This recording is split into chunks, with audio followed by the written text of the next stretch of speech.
last episode, I finally got Bluey running, and the first drive was an absolute blast.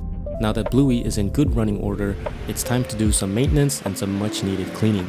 I also unexpectedly landed a really cool part for Bluey, and I can't wait to show you guys, so let's get started. First things first, a good old oil change. Nothing out of the ordinary here, which is to be expected from a Japanese car, but... well, I was not expecting a Miata to have a filter that's hard to reach. You just never know with cars. I heard some people have to remove the wheel to get access to it, which is baloney.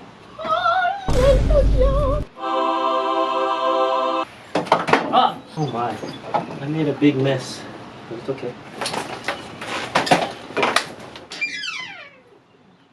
Bruh. I spilled so much, oh my goodness.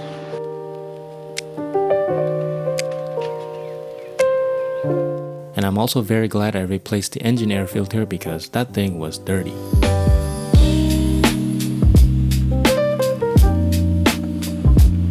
The previous owner of this car definitely had their dog in here, so it smells musty and doggy, if that's even a word, and there are tons of dog hair. So I went in with a vacuum and some carpet cleaner.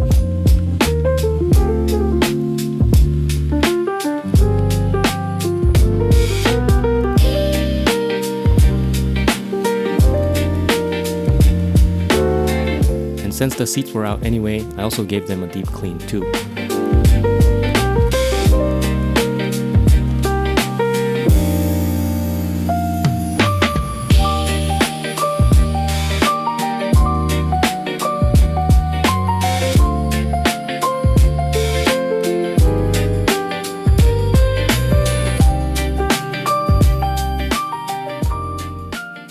Okay, so I want to ask you Miata guys, because on the internet, I saw that this cross member here is supposed to line up with this seam here, because mine is here. And so right now mine has two cross members going across this way. And I heard that this isn't what it's supposed to look like. So if I move the cross member down like this, like that, now the shape is better. But now the top doesn't fold flat because this glass is stuck. It's getting stuck here and it's not folding correctly. This only folds if this cross member slides back, and then now it folds. So what is the answer? Is something wrong with my top? Or am I doing something wrong? What is it? And one more thing is, this white plastic piece looks really just out of place. Like everything else is black around here, except that piece, and ignore this horrible door card for now. But yeah, this white thing looks so out of place. I think it's supposed to be black because the sides right there is black and the underside is black. So I think this is just sun faded to be white. So I'm gonna paint this black. Maybe I shouldn't do that on the car. Huh.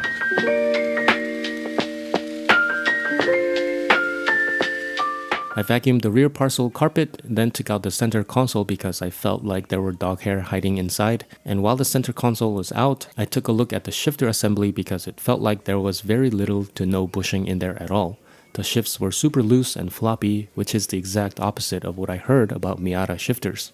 This is neutral, very rattly. Then this is in gear, still very loose.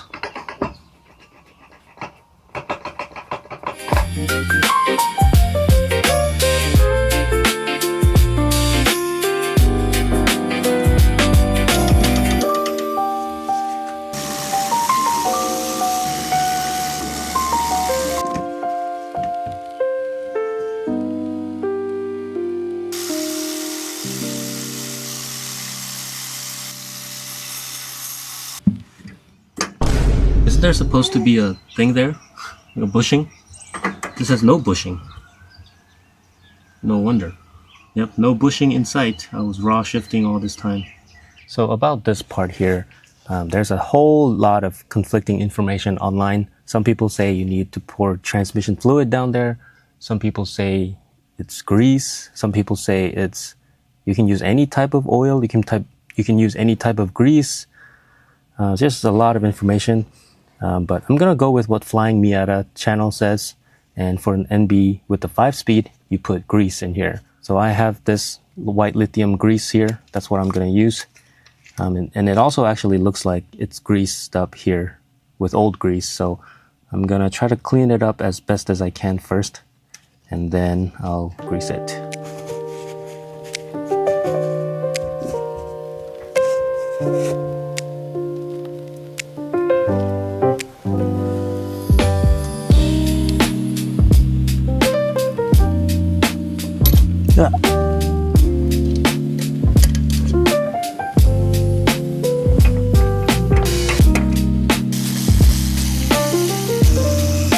Can't wait to replace all of this because that's not supposed to be ripped.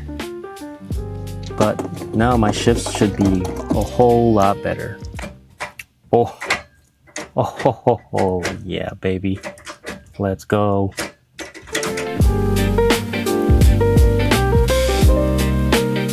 And the big surprise is right here. This is a Nardi wooden steering wheel, and I was looking at a few things on the marketplace, and I actually went to buy a door card because mine is all beat up. But it turns out that they had a door card for MB1, not MB2, and apparently even though it looks exactly the same, the mounting point is different, so it didn't work. I drove an hour and a half for it, and it was really kind of sucky that I didn't get a door card, but he had a bunch of other things for sale, and this was one of them. It does have a little blemish right here, kind of a wood chip, but other than that, it's in great condition.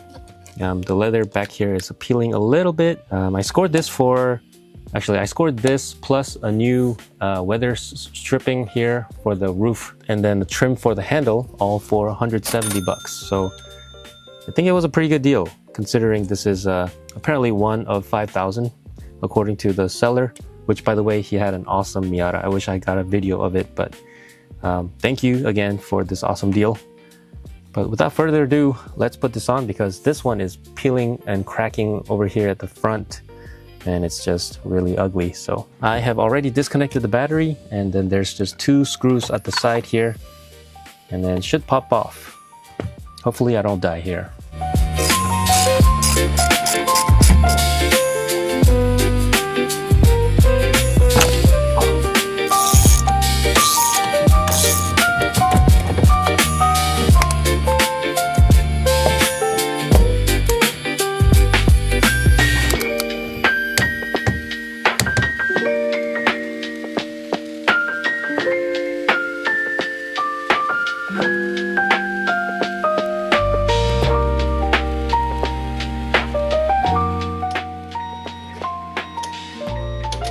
So now that the basic maintenance is done and Bluey runs, drives, and sounds fantastic, the next thing to tackle is to prep Bluey for wrap. I never thought I would be prepping another car other than Vader 900, but Bluey kind of fell into my lap, and it would be a shame to have such a nice driving car looking like this. I did also contemplate wrapping Vader 900 instead, but something about wrapping such a classic, rare car didn't seem ethical to me. Even my wife told me that I should save up money and get a legitimate paint job for Vader 900, and I totally agree with that. Anyways, Bluey's paint condition looked pretty bad, but upon closer inspection, 99% of the stuff is clear coat failure, and the base coat is still very much intact, and more importantly, it's still smooth. Only the areas that face the sun are damaged, and everywhere else, like the side of the doors, fenders, and bumpers, don't need any prep work.